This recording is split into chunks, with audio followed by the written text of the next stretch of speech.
Hello friends, मेरा नाम है नमन और आप देखना शुरू कर चुके हैं हमारा एजुकेशन चैनल टॉक विद नमन। देखिए, ये इंटरनेशनल ऑर्गेनाइजेशन का सेकंड पार्ट है और इसका फर्स्ट पार्ट अगर आपने नहीं देखा है तो हमारी जो फर्स्ट पार्ट की वीडियो की लिंक है वो डिस्क्रिप्शन में है, वहाँ जाके देख लीजिएगा। ये बहुत इंपॉर्टेंट टॉपिक है इंटरनेशनल ऑर्गेनाइजेशन को लेके, जो अलग अलग एग्जाम्स में बहुत ज़्यादा इससे क्वेश्चन पूछ लेता है और ये बहुत ज़्यादा इंपॉर्टेंट टॉपिक था, तो इसलिए मैंने एक सीरीज़ स्टार्ट की है। ये पार्ट सेकंड है और पार्ट थर्ड, फोर्थ और फिफ्थ और सिक्स में भी सिक्स भी हो सकते हैं, तो वो आपको मिल जाएंगे जल्दी। ठीक है, ये सेकंड पार्ट है जो मैं आज यानी फ्राइडे को रिलीज़ कर रहा हूँ। ठीक है, चलिए शुरू करते बिना देर करते हुए। सबसे पहले आपको बता दूं कि अगर अभी तक आपने हमारा चैनल सब्सक्राइब नहीं किया तो चैनल को सब्सक्राइब करिए, वीडियो को लाइक करिए और बेल आइकन को ज़रूर प्रेस कर दीजिएगा ताकि लेटेस्ट वीडियो की नोटिफिकेशन आपको मिलती रहे। सबसे पहला जो हमारे पास इंटरनेशनल ऑर्गेनाइजेशन निकल के आई है वो है G20। अभी G20 के आगे मतलब G20 के उस पर आपसे बहुत सारे क्वेश्चन पूछे जा सकते हैं। ठीक है, पहले आपसे पूछेगा G20 है क्या, तो ये ग्रुप ऑफ 20 कंट्रीज़ का है, 20 कंट्रीज़ का एक समूह है। The G20 is a international forum for the government and central bank governors from 19 countries and 1 European union. एक यूरोपियन यूनियन और 19 कंट्रीज़ होती हैं जिनमें जो इनके गवर्नमेंट्स में जो मेन गवर्नमेंट होती है उससे एक रिप्रेजेंटेटिव जाता है और उसके बाद सेंट्रल बैंक के गवर्नर भी इसमें शामिल होते हैं। तो इनके लीडर कौन है? सलमान ऑफ सऊदी अरब। ठीक है, ये इस बार के इसके हेड है, एक तरह से आप हेड बोल सकते हैं या लीडर बोल सकते हैं। इसमें पर ईयर जहाँ जहाँ भी ये समिट होती हैं, जिस कंट्री में ये समिट होती हैं, तो उस कंट्री के जो भी मेन रिप्रेजेंटेटिव होते हैं या जो भी प्राइम मिनिस्टर या प्रेसिडेंट होते हैं वो इसके हेड बन जाते हैं उस एक साल के लिए। ठीक है ना, तो 2020 में ये कहाँ हुई थी? सऊदी अरेबिया में। और इसके इस बार के लीडर थे ये सलमान बिन अब्दुलजीज अल सौद, मतलब ये हैं और किंग हैं ये कहाँ के? सऊदी अरेबिया के। ठीक है, तो इस बार के अगर आपसे 2020 के लीडर्स पूछ लेता है तो आप ये सलमान बिन का नाम लिख सकते हैं, वहाँ पे ऑप्शन देगा आपको। ठीक है, अगर फॉर्मेशन की 5 पूछ लेता है कि आपको इसकी फाउंडेशन कब हुई थी या फाउंडेड कब हुआ था, ये स्थापित कब हुआ था, तो 26 सितंबर 1999 को ये बना था। कौन? G20 जो समूह है। पर्पस क्या है इसका? तो bring together systematically important industrialised and developing economic to discuss key issues the global economy. ये जितने भी 20 कंट्रीज़ आप देख रहे हो इसमें झंडे में, मैं आगे भी दिखा दूंगा आपको, तो इसमें जितना भी इकोनॉमी से रिलेटेड और इंडस्ट्रियलाइज जितना भी एरिया होता है, सेक्टर होता है, उनसे रिलेटेड सारी चीज़ों के बारे में, कैसे कंपनी कैसे कंट्री कोई ग्रो कर सकती है, उन सारी चीज़ों के बारे में इससे चर्चा होती है। ठीक है ना, मेंबर्स कौन कौन सी है? तो मैंने जैसा कि आपको बताया 19 कंट्रीज़ और एक यूरोपियन यूनियन इसकी मेंबर है। ठीक है, और इसके बारे में थोड़ा जान लेते हैं। ये देखिए, इसमें ग्रुप 1 के अंदर ऑस्ट्रेलिया, कनाडा, सऊदी अरेबिया और यूनाइटेड स्टेट हैं। ग्रुप 2 के अंदर इंडिया, रशिया, साउथ अफ्रीका और टर्की है। ग्रुप 3 के अंदर कौन है? अर्जेंटीना, ब्राज़ील और मैक्सिको है। ग्रुप 4 के अंदर इसी तरह से France, Germany, Italy, United kingdom यानी यूके। 5th ग्रुप के अंदर China, Indonesia, Japan, south Korea. ये आपके पूरे फ्लैग हैं जितनी भी 20 कंट्रीज़ हैं। ईच ईयर यानी हर साल अ डिफरेंट G20 मेंबर, एक अलग G20 मेंबर, जैसे आप इस बार कौन सा था? सऊदी अरेबिया था। ठीक है ना, member country assumes the presidency starting from 1 December until 30 नवंबर, यानी 1 दिसंबर को ये लीडर चुनते हैं और 30 नवंबर यानी अगले साल के 30 नवंबर तक ये प्रेसिडेंसी जो होती है वो उस देश के पास होती है जो इसका लीडर मतलब नेतृत्व कर रहा होता है, उस साल ये लीडरशिप कर रहा होता है। ठीक है ना, तो ये बेसिक सी चीज़ें थी। आपसे इसमें बहुत सारे क्वेश्चन पूछ सकता है कि कितनी कंट्रीज़ मेंबर हैं और लीडर 2020 का कौन है, ये क्या करती है ये जो ऑर्गेनाइजेशन है। ठीक है, तो ये सारी चीज़ें थी। सेकेंड पे हम बात कर लेते हैं OECD की। OECD क्या है भाई? इससे बहुत क्वेश्चन बनते हैं। OECD क्या है? तो ऑर्गेनाइजेशन, इसे फुल फॉर्म भी पूछ सकता है। OECD यानी organisation for economic cooperation and development. Headquarter पूछेगा पेरिस, फ्रांस में इसके हेडक्वार्टर हैं। फाउंडेड यानी कब स्थापित हुई थी, तो ये कब बनी थी? तो 30 सितंबर यानी 30 सितंबर 1961 1961 को ये स्थापित बनी थी। सेक्रेटरी जनरल आपसे पूछ सकते हैं, तो जॉस एंजल ग्यूरिया। ये एक सेकंड में जूम कर देता हूँ, फोटो भी देख लीजिए, मैंने इसलिए फ़ोटो भी फिक्स कर दी है। ये जोस एंजल गुरिया है, ये सेक्रेटरी जनरल है। इसके डिप्टी सेक्रेटरी जनरल की बात करेगा तो डिप्टी सेक्रेटरी जनरल कौन है भाई?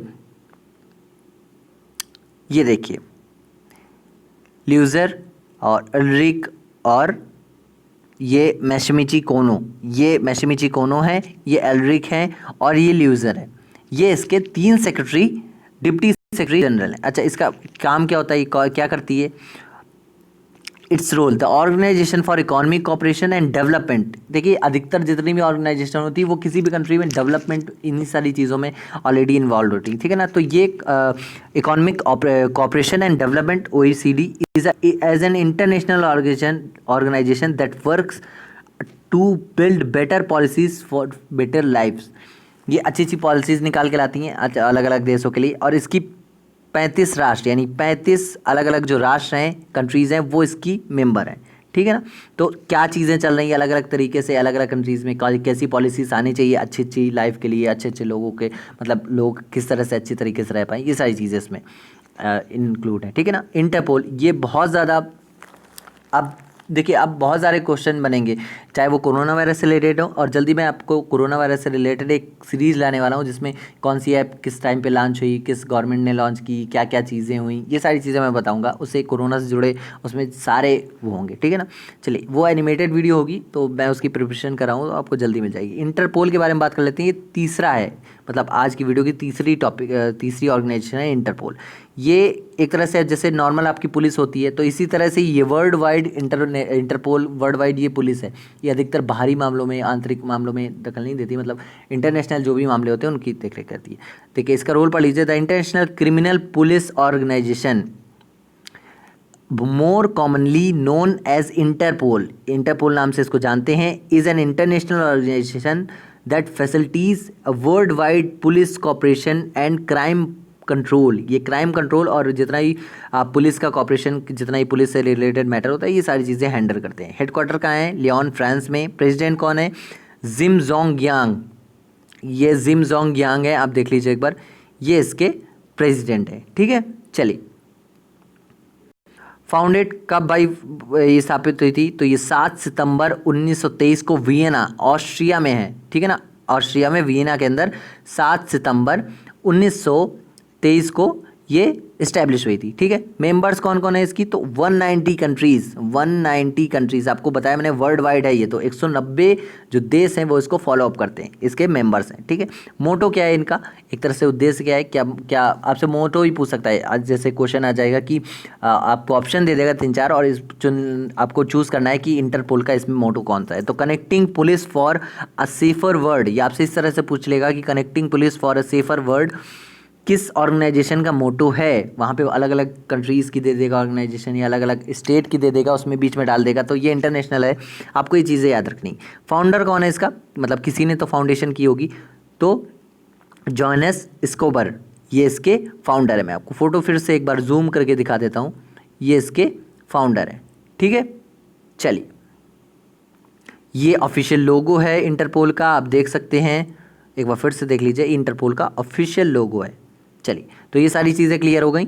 आपको ऐसी कोई चीज़ में डाउट हो या कोई चीज़ मैं गलत बोल रहा हूँ, आपको लगता है कि आप सही हो, तो आप कमेंट सेक्शन में बताया करिए मेरे को, तो अगर मैं गलत हूँ तो वहाँ पे मैं सुधार कर लूँगा, ठीक है। चलिए, चौथी जो ऑर्गेनाइजेशन निकल के आती है, world intellectual property organisation.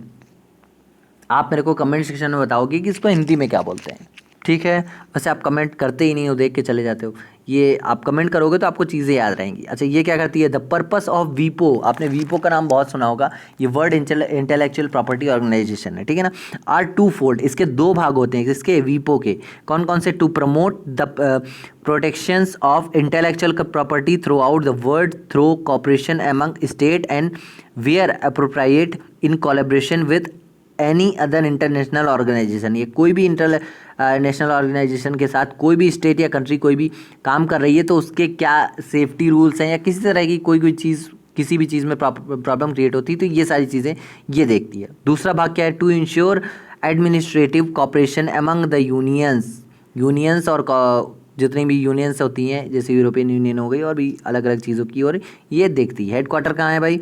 Geneva, Switzerland में। अधिकतर ऑर्गेनाइजेशन का हेडक्वार्टर होता है वो जिनेवा, स्विट्ज़रलैंड में होता है। वर्ल्ड बैंक का कहाँ है? ये आप मेरे को कमेंट सेक्शन में बताओगे। CEO कौन है? फ्रांसिस ग्यूरी, ये इसके CEO हैं, आप इनको भी देख लीजिए, मैं जूम करके दिखा देता हूँ। ये कौन है? फ्रांसिस ग्यूरी, किसके CEO हैं? वीपो के। अच्छा, parent organization United Nation and economic and social council, ये इसकी पेरेंट ऑर्गेनाइजेशन है। ठीक है ना, इसी के अंदर काम करते हैं। फॉर्मेशन कब है? 14 जुलाई 1967 को हुई थी। आपसे पूछ लेगा वीपो की कब हुई थी इस्टेब्लिशमेंट, तो 14 जुलाई 1967 यानी 1967 में हुई थी। 4 टाइप्स ऑफ इंटेलेक्चुअल प्रॉपर्टी, ये किस तरह से भाग लेती है? Patent, trademark, copyright and trade secrets, ये इस तरह से कंपनी में, कॉर्पोरेशन में काम करती है। जैसे आपने सुना होगा दवाइयाँ जो हैं वो उनको पेटेंट कराया जाता है। कोई भी चीज़ होती है पहली बार अगर वो बहुत ज़्यादा पॉपुलर हो रही है तो आपको, जैसे आपकी खुद की चीज़ है वो, तो आपको जैसे उसको दुनिया को देना है तो आप कमीशन लेना चाहते हो। जैसे माइक्रोसॉफ्ट हो गया, अपनी चीज़ों के कमीशन लेता है, तो वो पेटेंट करवा लिया उसने अपने माइक्रोसॉफ्ट एक्सेल और पावर पॉइंट वगैरह का, तो वो कोई और बनाएगा या और कोई उसकी सुविधाएं लेगा तो उसको कुछ कमीशन माइक्रोसॉफ्ट के देना पड़ेगा, ठीक है ना। तो ये पेटेंट का सारी चीज़ें कौन देखता है? ये पेटेंट की चीज़ें देखती है। ट्रेडमार्क यानी टी, हम बहुत सी चीज़ों में आपने TM देखा होगा, तो उसका मतलब ट्रेडमार्क ही होता है, तो इनकी सारी चीज़ों में देखा हो। कॉपीराइट, यूट्यूब की वीडियो पे कॉपीराइट स्ट्राइक लगती है, मतलब हमारी वीडियो है तो हमारे अलावा कोई पोस्ट करेगा तो हम उस पर कॉपीराइट मार सकते हैं, ठीक है ना। तो ये सारी चीज़ें ये देखता है। चलिए 5वीं और लास्ट ऑर्गेनाइजेशन हम देख लेते हैं, international energy agency. International energy agency क्या है? हेडक्वार्टर क्या है? मतलब जो इंटरनेशनल लेवल पे एनर्जी का जितना भी सारी चीज़ें देखती है वो ये एजेंसी है। हेडक्वार्टर कहाँ है? पेरिस, फ्रांस में। ये आप इसका लोगो देख लीजिए, international agency, energy agency, secure, sustainable and together, ये इसका मोटो एक टाइप से आप समझ सकते हो, ठीक है। अच्छा, इसके एग्जीक्यूटिव डायरेक्टर कौन है? फेथ बिरोल, ये है faith Birol. Deputy executive director कौन है? पॉल सिमंस, ये पॉल सिमंस है। अभी मैं जूम करके भी दिखा दूंगा आपको। फाउंडेड यानी फाउंडेशन कब हुई थी? तो नवंबर 1974 में इसकी फाउंडेशन हुई थी। किसकी? इंटरनेशनल एनर्जी एजेंसी की। मेंबर्स कौन है? तो मेंबर्स इसकी 30 स्टेट इसकी मेंबर्स हैं। एसोसिएटेड कंट्री, इसके साथ जो और कंट्रीज़ हैं जो काम करती हैं मिल के, ठीक है ना, स्थायी नहीं, नॉन, एक तरह से अस्थायी सदस्य के रूप में काम करती हैं या सहभागी सदस्य आप बोल सकते हैं, ठीक है ना। तो 8 यानी India is an associate country not a member. अगर आपसे क्वेश्चन पूछ लेता है कि इंटरनेशनल एनर्जी एजेंसी की कंपनी क्या, वो सॉरी, ये एजेंसी जो है वो क्या इंडिया इसकी परमानेंट मेंबर है? तो नहीं, वहाँ पे आप क्रॉस कर दोगे, यानी गलत है ये। इसकी क्या है? एसोसिएट कंट्रीज़ में काउंट होती है इंडिया, ठीक है ना। इट्स रोल, इसका रोल क्या होता है? द IEA यानी international energy agency work to ensure reliable, affordable and clean energy for its members countries and beyond.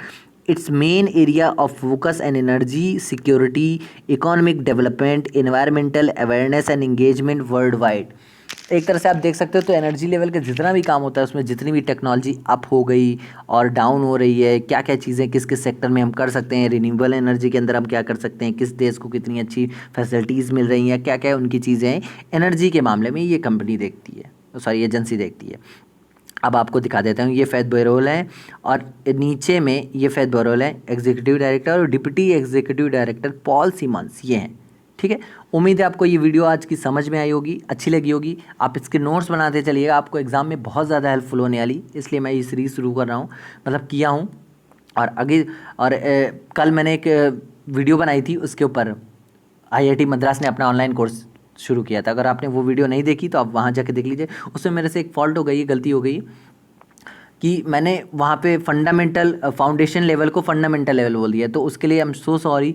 और मैंने वहाँ पे कमेंट सेक्शन में पिन भी किया है, तो वो आप और वीडियो देखना चाहते हैं, वो IIT मद्रास का सब तक का सबसे अच्छा कोर्स है ऑनलाइन एजुकेशन के मामले में, ठीक है। तो आप उसको भी जाके देख सकते हैं। और पहली बार वर्ल्ड की पहली IIT मद्रास बनी है जो ऑनलाइन डिग्री और डिप्लोमा दे रही है, और फाउंडेशन लेवल पे भी आप कोर्स कर सकते हैं उसमें, तो ये बहुत ज़्यादा अच्छी न्यूज़ है। इसके अलावा अगर आप अभी तक आपने हमारा टेलीग्राम चैनल ज्वाइन नहीं किया है, जहाँ पे हम डेली जितने भी आर्टिकल्स होते हैं, न्यूज़पेपर होते हैं और डेली करंट अफेयर्स होते हैं, वहाँ पे हम पोस्ट करते हैं, तो लिंक जो है वो टेलीग्राम का डिस्क्रिप्शन में, वहाँ जाके आप उसको ज्वाइन कर सकते हैं, ठीक है ना। तब तक के लिए thank you so much. Friday को ये आज यानी फ्राइडे को ये वीडियो रिलीज़ हो रही है, और नेक्स्ट वीडियो जो है वो मंडे को हम रिलीज़ करेंगे, क्योंकि हमारी संडे को वीकली करंट अफेयर्स की वीडियो आती है, ठीक है ना। चलिए, थैंक यू सो मच।